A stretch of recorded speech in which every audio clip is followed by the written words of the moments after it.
रेत और पत्थर की सीख। ये एक संत की कहानी है।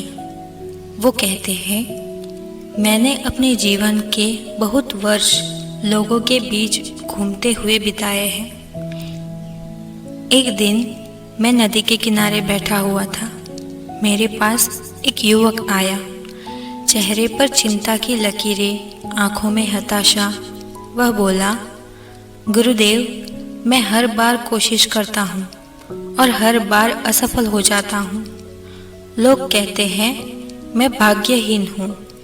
क्या सच में भगवान ने मेरे लिए कुछ नहीं लिखा? मैं मुस्कुराया और कहा, आओ मेरे साथ चलो नदी किनारे।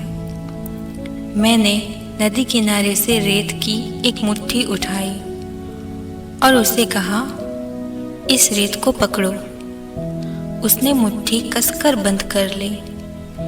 धीरे धीरे रेत उसकी उंगलियों से फिसलकर नीचे गिरने लगी। मैंने कहा, देखा, जितना ज्यादा कसते जाओगे उतनी जल्दी यह निकलती जाएगी।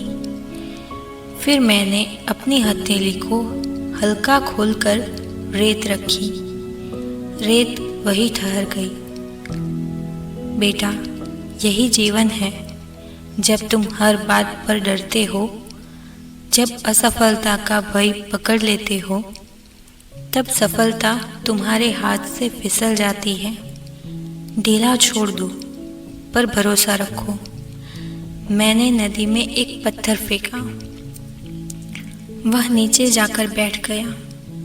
फिर मैंने वही पत्थर निकाला और मुस्कुराते हुए कहा, यह पत्थर सालों से पानी में है, लेकिन इसका भीतरी हिस्सा सूखा है। वह बोला, इसका क्या मतलब है गुरुदेव? मैंने कहा, कई लोगों के पास जीवन में सब कुछ होता है, परंतु वो जीवन को जीते नहीं हैं।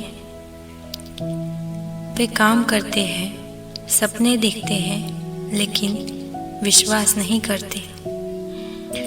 जब तक भीतर का विश्वास नहीं होगा, तब तक बाहर की मेहनत कुछ काम नहीं आएगी।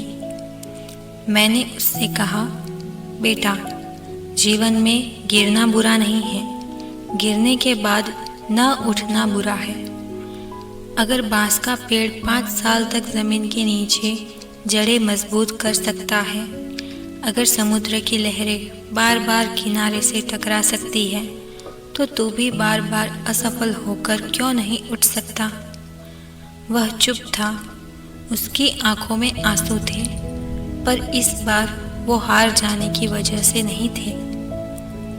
मैंने कहा, सफलता किसी चमत्कार से नहीं आती, वो आती है सहनशीलता और विश्वास से। कभी कभी भगवान तुझे गिराता है ताकि तू अपने भीतर की ताकत को पहचान सके। रेत की तरह मत फिसल, पत्थर की तरह टिक जा। असफलता कोई अंत नहीं, यह आत्म परिचय की शुरुआत है। जब जीवन तुम्हें बार बार गिराए, तो समझो भगवान तुझे तराश रहा है।